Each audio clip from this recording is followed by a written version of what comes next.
All right, this is Jim out here at JDM Designs, and we're working on, this is a pan face sign with channel letters. The front of the letter is applied vinyl that's transparent, and Daniel over here is getting it all set up ready for installation.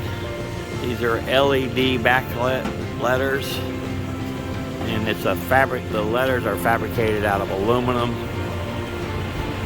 Again, this is a low voltage, and still got to make some more adjustments so we can get that light to not bleed on the edges. So this will go up, this will mount right to a brick wall face above their entry. So looking good. Thank you, Daniel.